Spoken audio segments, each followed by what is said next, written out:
Okay, we'll call the meeting to order. Mr. Clerk. Thank you, Mr. Chair. The first item is the minutes of this committee's meeting held Monday, June 28th, and recommendations to approve those minutes. So moved. Second. Any comments, errors, or omissions? Actually, I do have a question. Councillor Robinson? There was an item that came up in those minutes regarding traffic enforcement. RCMP and Traffic Sergeant were invited to present to this committee, and I'm just following up to see when that's going to be happening. Yeah, we made arrangements for the superintendent and the traffic sergeant to appear at the last meeting of this committee, and that meeting was canceled at the time. And in attempting to reschedule them for this meeting, one of them was unavailable due to a previous commitment, so we will be scheduling them both at the first meeting in September. Excellent. Thank you very much. Thank you. September, not till September. Well, that happens. Scheduling conflicts. Well, okay. Mr. Chair. Any other questions on? Yeah, you know, scheduling for September, that's a long time away. And I asked for the traffic department to be here. Very, very simple. Our municipality's become a freeway. It's become worse than a freeway. The other evening at 8 o'clock, I was driving down Aston Avenue in the evening. A car started racing by me. Next, you know, there was about 7 or 8 cars take part in that race. And there was like an 8 or 9 car race down Aston Avenue, at least 90 to 100 kilometers an hour. And and I've been complaining about this kind of thing going on in all neighborhoods. Take Como Lake, take Mariner to anywhere. We have 15 traffic officers, and I guarantee you haven't seen one of them. Here a couple of weeks ago, after I complained, we seen one motorcycle officer on a road that was picking up people like flies. I mean, he was having a field day, and a ghost car, and he was having a field day. But that's not enough. We need to slow up the traffic. I know that they're got this crime prevention deal, and all the policemen are seeing to have crime prevention, giving us nice flary report every 3 months how the crime has come down in this city and everything else. But everything else has gone up. We've become a freeway. And how can we condone something like that? And how are we going to ever slow up the people in this community? You just can't. It just, and I'll tell you, I'm saying this here in a meeting because there's going to be carnage one of these days. There's going to be bodies all over the place because I'll tell you, there's no enforcement whatsoever. And we need to get to the RCMP and say, look, you know, they're not policing as far as the Mayfair Industrial Park. People are complaining there's no police. Pacific Reach Park is complaining there's no police. There's no traffic on the road, the police on the traffic. Where are they? And then when you phone the police station, now we're back to the same old thing again. When you phone the police station, if you want to call so-and-so, you have to, if you know the extension, punch so-and-so. If you need to know who you want to talk to, punch so-and-so. An RCMP station with that kind of voicemail is ridiculous. It's not acceptable to me, and that's all. And being back in September for the RCMP, we got a month and a half to live with, and I don't think that's good enough. But however, maybe something will happen between then and September, and they'll wake up. Thanks. Thank you, Mr. Court. Well, this is the last meeting for us until September, so there's no other way for the RCMP to be here until a meeting in September. And they will be here. The RCMP has many things that they have to do in this community to keep it safe. They are stretched thin. We have been trying to bring the numbers up in the RCMP in this region to properly reflect the growing population in this community. And I'm on the road all the time. I do see speed traps out there. But you'll have a lot of people out there who say the same thing, is that the police shouldn't be spending all their time on speed, and they should be spending their time dealing with crime. So they have to balance their resources and deal with those issues. But I'm quite sure in September we will have a good discussion with the RCMP, and you can ask them directly how the breakdown of their resources are. And this will be an item for September because we don't have a meeting and there's no chance of having the RCMP showing up today. So, I know, Mr. Clerk. I know the just chair. One second, just to do the clerk, please. Yeah. And just to update the committee, the RCMP, once they were invited to attend the meeting immediately after the request was made, did make adjustments to their schedule. It was just not possible for them to do it for this meeting, and hence the delay until September. Well, that's understandable. I can understand that. Councillor Secor, you had one more comment? Yeah, you know, I know that you're saying they're stretched out. They're not as stretched out as they used to be. The fact is about 61 cases per policeman, that's all. When they used to have about 101 cases per policeman, and that was stretched out, but not anymore. And I can tell you, the fact is that, you know, the only difference is in here is very simple, is the RCMP now, they are responsible to one of our department heads. Before, they're responsible to the mayor. The mayor had a luncheon with the chief and told him what problems we had in the city, and he told us what kind of problems he had in the city, and we resolved it in a hurry. And you know, all you did is say, you're the chief, you could straighten it out. And that's the way it was done. But I'll tell you something has to happen. It can't continue the way it's going on. Okay. Thank you, Councillor Kaur. Seeing no other discussion on the minutes, all those in favor? Opposed? Carried. Next item, please. Next item, item 2, concerns the Coquitlam River Watershed Strategy. It's a Phase 3 summary report. The recommendation is that Council receive the report, and secondly, that Council direct staff to undertake a Phase 4. It's implementation of a potential governance strategy for the Coquitlam River Watershed in partnership with the Coquitlam First Nation, the City of Port Coquitlam, utilizing $60,500 of grant funding contributed by the Fraser Salmon and Watersheds Program, DFO, Port Coquitlam, and BC Hydro. So moved. Okay. I'll second for discussion. Okay.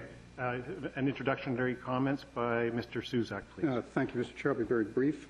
This is a follow-up to a comprehensive presentation that staff and the consultant, I believe the consultant's in the audience, and some other people who have participated in this process are also here. This is a follow-up to a presentation about 2 months ago that walked committee through this roundtable idea in some detail. This is essentially a 4-phase initiative funded principally from external organizations like Pacific Salmon Foundation, and there are others. City of Coquitlam has been an active participant essentially in-kind services, staff time. And so this report is before you to ask Council to proceed with Phase 4, which is working out implementation details of this idea of a round table to assist with issues in the Coquitlam River watershed. Thank you. Thank you, Mr. Suzak. Councillor Secor. Yeah, thank you very much. So tell me, we always worked with these groups, or is there something new? And how's it going to improve the life of people in Coquitlam?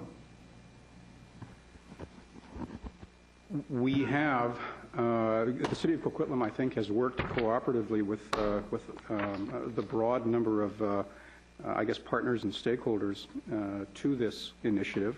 One is City of Coquitlam, others are DFO, I mentioned Pacific Salmon Foundation. The idea behind the work is that there are many, and also complex, legitimate interests within the watershed. And the idea of this round table is really to have a discussion forum to help those who have to make decisions make the best decisions possible. That's probably all I can really say at this time, unless there's more specifics that Thank you. that Council would like to deal with. Okay, that's it. Councillor Robinson. Thank you. I have to take my hat off to staff and to the facilitator. I've participated in many a collaborative process, and I have been so impressed with the commitment and the quality of sticking with the ideas and the values and and collaboration to make sure that everybody's voices are heard. And I do have an answer for Councillor Secor. I do believe that when you have competing interests over a shared resource or asset, and the groups that have those competing interests can come together and make decisions that take care of all those needs, then our job is way easier because they come as a unified group expressing a certain direction or a certain commitment. And then we're not dealing with 12 different groups all competing for the same thing, and then we have to then manage that. So I think this is actually the direction that we ought to be looking for many of our other challenges. I know that even our sports council is starting to move in that direction, bringing people together of varying competing needs and sort of forcing those groups to identify the direction so that we are better informed about what is the priority of the community. And this isn't really much different. It's just a different group. And I would actually love to see it happen, for example, around social service sector, where all these different groups who are also competing. The other thing is that I think it's actually cheaper for taxpayers when people can identify what the priorities are. And then we can, instead of overlapping and saying, well, this group has $20,000 and this group has 10, but if we pull it together, you only need 22. So it's cheaper for us in the end. So I think that's how it's better for the taxpayers. Councillor Sikora. Thank you, Councillor Robinson. My concerns, and I think from some of this, we're now moving into we've looked at a model for governance and how that's going to come together. That's going to be the sticking point of the final draft of what governance is going to be and how it's going to operate. And the extra issue comes down to all of it is funding. How is the funding going to be allocated? We have funding through certain societies from governments. That's going to be another issue in the final stage that's going to come back and make this work. Some people made the comments of we've had an aggregate task force dealing with issues for a number of years. Are they going to be seamlessly working together? Or is there going to be some two parallels there? I want to see this move on to the next phase. I want to see what the final structure is going to look. This is I think probably the more difficult final stage, the more of the detail that we need to be fleshed out. But those are some of the concerns I think that we need to know from our city's perspective on just exactly how the governance structure is going to completely operate. And I know I've seen that in the report, but also the funding of it, how it's going to be funded. We have funding for 1 year at this time, but this isn't something we're looking at maybe for 1 year. We're looking at something on a more longer term basis. And how does that funding work out on a longer term basis? Thank you. It's been moved or not? Yep. Yes, it has. Okay. All those in favor? Opposed? Carried. Next item, please. Next item, item 3, concerns water conservation initiatives. The staff recommendations that Council revise the toilet rebate policy effective October 4th to require replacement toilets in line with the BC Plumbing Code, that Council continues to support the Rain Barrel program, that Council endorse the policy of making indoor-outdoor water-wise kits available to residents, and that Council continues to support the water conservation programs and outreach. So moved. Second. Second. Mr. Suzak, an introduction? Thanks very much, Mr. Chair. I will ask Stephanie Warner, the Manager of Environmental Services, just to stand and acknowledge the people who have worked on this program. They happen to be in the audience. These are our water conservation officers. Stephanie, if you could do that, please. From here? Put me up there.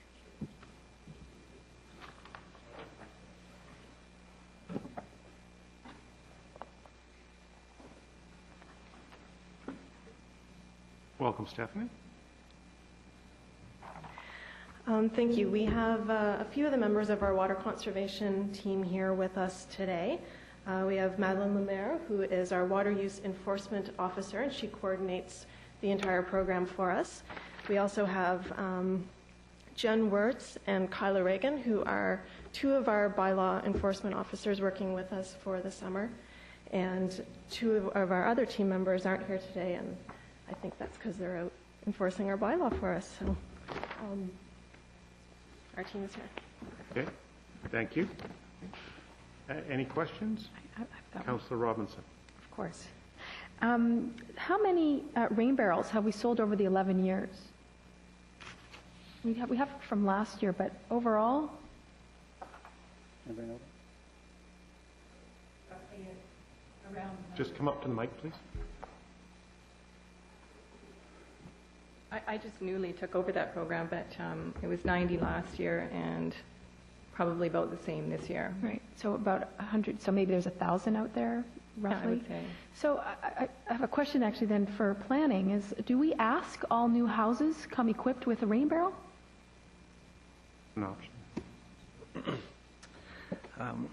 Through the chair, it is not a requirement. It's not a bylaw requirement. It's something that is urged on developers. And I recall it was one of the elements that was being included in the rainwater management guidelines as one option that builders may want to consider. I think they're becoming more common. There's been at least one subdivision that's where the developer provide them up front with the units. But it's something that's encouraged as opposed to actually a bylaw requirement. Okay, thank you. Thank you. Mr. Chair, I would just say that it's my understanding that examples of the WaterWise kits are here and available for anyone who would like to look at them after the meeting. Thank you, Mr. Gilbert. I was just about to mention that, and these are, if anyone wants to come up, these are just in here, some of your outdoor and indoor kits as part of the WaterWise to once again help reduce your water consumption. Any other questions? No? Good program. Glad to see it here. Thank you, staff, for doing a good job. All those in favor? Opposed? Carried. Next item, please. Next item, item 4, concerns mitigating the impacts of poor construction practices. There's a 4-part staff recommendation, which is rather lengthy, so I won't read through it, but is before all members here today. Hey. Well, I'm glad to see this is here. It is updating some of our bylaws and some of our fines and fees that have not been updated in a number of years. And I think this will go greatly to assisting in the better development in the Northeast and throughout the city. The one thing I do want to put through to staff is that what I'd like to see with this is that we probably haven't updated our bylaws and some of the fines and services, because one of the issues here, we had a damage deposit of $600 now recommending for construction for up to $2,500, but I don't think that's been changed in 15 years. So part of my recommendation to staff is to include that every 2 years the fees or the fines be reviewed for the damage deposit on that to make sure that we're current, that it's within scope that's needed and required in the development. Councillor Sikora. Thank you very much. I'd like to also see that, we haven't been enforcing these bylaws at all in Northeast Coquitlam. When I drive up there, there's things on every street where people have stored material and everything up for construction. I think it'd be wise if we sent all the major construction companies a letter that we will be enforcing it rather than going up there and issuing tickets all of a sudden. I think that that's the poor way of doing business. I think a letter saying that we'll be enforcing it and take heed with it. Okay? Thank you. Well, just for your information, Councillor Sikora, that a number of months ago, the planning department sent out and created a package for everybody in the building permit and was sent to all the development agencies on the site and building expectations and what's required. And that planning had spread quite a nice, and they can probably get one to council, that went out to all those builders and to everybody that picks up a building permit now gets those expectations of what the site requirements are when you're building a house. And so those are there. And so we have had problems in the past. It has been cleaned up through enforcement. That staff has made a significant improvement up there. So it's moving in the right direction, and this will now help formalize with the improvements in the bylaws and the regulations moving forward. Thank you. Any other discussion? Councillor Reamer. Thank you. I wanted to address the issue of noise with respect to pile driving in our town center area. We amended the bylaw for Saturdays to begin at 9 and end at 5 o'clock. I have had a complaint or two about the pile driving during the day, and I'm just wondering if our bylaws for weekdays as well, how they compare to other municipalities. It was suggested by one citizen who complained to me that North Vancouver calls for halts to the pile driving during certain periods of the day. Do we have any information on that? Mr. Suzak, please. Sure. Jim? Okay, I'll just a quick comment. Generally speaking, throughout the Lower Mainland, there is certainly a bit of variation on start times, stop times. Many municipalities are at 7 a.m., and many are also at 9 a.m. I don't have specific knowledge on the I do know that the City of North Van has a noise bylaw that says on Saturdays you may not commence work until 9, but I am not familiar with whether or not there is a bylaw requirement to, say, take a pause from time to time during the day. Jim, do you know? Through the chair, no, I don't know specifically that, but I know there was some email communication on this going back a couple of weeks ago when the problem first cropped up, and that led to Council's response in terms of amending the bylaw, which I think has been an important positive move. There were some other ideas I think were put out through that communication that we're still following up on, so if the committee doesn't mind, I'll take that away, and between our respective staffs, we'll follow up and get information back to committee on that. I had been dealing with another staff member, and I see that she's not here today, and so I'm wondering if she might have obtained some information, but I had assumed that she had referred it to yourselves. I know that, Mr. Chair, I know that there has been a survey done. I'm just not familiar with what the details are, but we can, if it's available, we can send it on by separate cover, just in a memo form to make sure Council's informed. Okay, that's great. Thank you. Okay, this hasn't been moved and seconded. I'll move it. Second. And this will be going on to Council tonight, Mr. Clerk? It is not recommended to go on to Council this evening, no. No? Okay, all those in favor? Opposed? Carried. Item 5 concerns the Strategic Transportation Plan. It's Phase 1, Discovering and Envisioning. The staff recommendations that Council receive the report for information and that Council endorse the vision, goals, and objectives identified in Attachment A to guide the update of the STP. So moved. Second. Thank you. Mr. Suzak, you have some comments on this. Thank you, Mr. Chair. Staff are making good progress on this, even though there have been some personnel turnover changes in the Transportation Division. We are bringing this report forward really for two reasons. To do a reporting out on the first phase. We've made some pretty good progress on developing a draft vision and draft goals, and those are before you in the attachment. We are proposing that we are going to put a slight time pause, maybe about a 3-month pause on this process, so that new staff can become familiar with the process and with the deliverables and what we're looking for.